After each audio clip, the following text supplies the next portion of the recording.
వరంగల్ సభలో ప్రస్తావించాల్సిన అంశాలతో పాటు పార్టీ బీఆర్ఎస్గా మారినాక బీజేపీతో కొనసాగిస్తున్న స్నేహపూరిత వాతావరణం కావచ్చు, బీజేపీతో వ్యవహరించాల్సిన అంశాల విషయంలో కూడా ప్రస్తావన వచ్చింది. కాబట్టి బీజేపీ తనను జైల్లో పెట్టిందనే భావన కూడా కలిసి ఉంటుంది.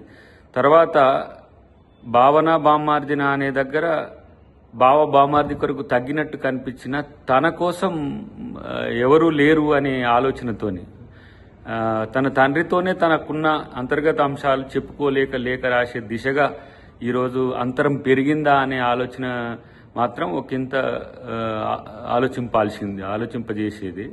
అన్నిటికంటే ముఖ్యంగా ఈరోజు బీఆర్ఎస్లో కానీ బీజేపీలో కానీ అంతర్గత పోరు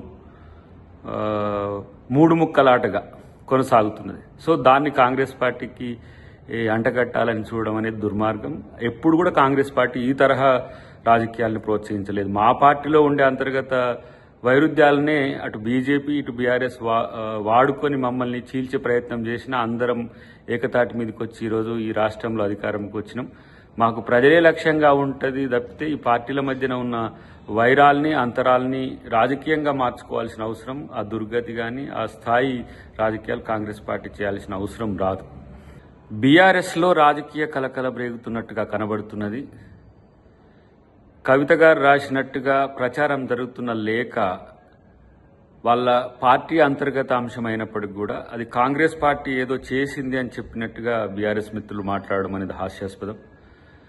కాంగ్రెస్ పార్టీకి ఇలాంటి ఫేక్ న్యూస్ను, లేఖలను ఇతర పార్టీలకు సంబంధించిన అంశాల విషయంలో కల్పించుకోవడం అనేది కాంగ్రెస్ పార్టీ చెయ్యదు. ఒకటి.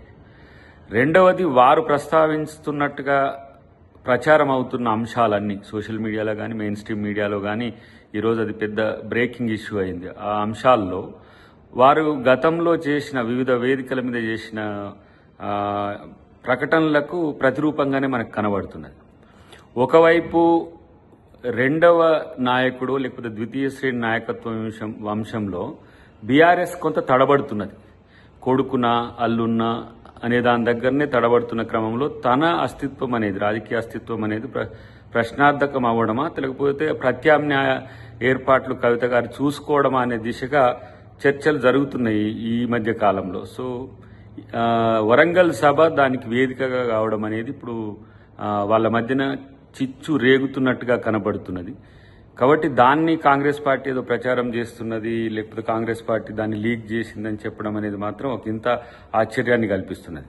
చాలా రోజుల నుంచి జరుగుతున్న చర్చ ఏంది, కవిత ఒంటరైందా అనేది చాలా రోజుల నుంచి రాజకీయ వర్గాల్లో జరుగుతున్న చర్చ, లేదంటే మీడియాలో లేదంటే సోషల్ మీడియాలో యూట్యూబ్లలో జరుగుతున్న చర్చకు ఊతమిచ్చే విధంగా లేఖ రాసింది లేకపోతే రాయబోయింది లేకపోతే అది నోట్ ఏది వివిధ మార్గాల్లో తయారు చేయడానికి కూడా ఈ రూపం ఎంచుకున్నది అని ఒక చర్చ అయితే సర్వత్రా వస్తున్న క్రమంలో ఇలాంటి అంశాలకు నేరుగా అది కవిత గారే సమాధానం చెప్తే తెలుస్తుంది.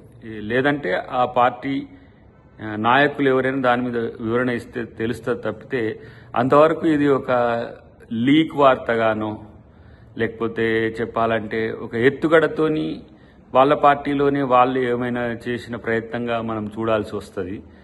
అన్నిటికంటే ముఖ్యంగా బీఆర్ఎస్లో నాయకత్వం మీద పోటీ, నాయకత్వం కొరకు పోటీ ఈరోజు మారుతున్న క్రమంలో తామ వ్యక్తిగత ప్రయోజనాలే లక్ష్యంగా బీఆర్ఎస్ పార్టీ నాయకులు వ్యవహరిస్తున్న తీరు మాత్రం మనకు కనబడుతుంది. కాబట్టి మరి ఆప్షన్ దేన్ని ఎంచుకుంటాడు కేసీఆర్కి అది సంబంధించిన అంశం. కాబట్టి దీని విషయంలో కాంగ్రెస్ పార్టీని రాద్ధాంతం చేయడానికో ప్రచారం చేయడానికో వినియోగించొద్దనేది వారికి కాంగ్రెస్ పార్టీ తరఫున మేము కోరుతున్నాం.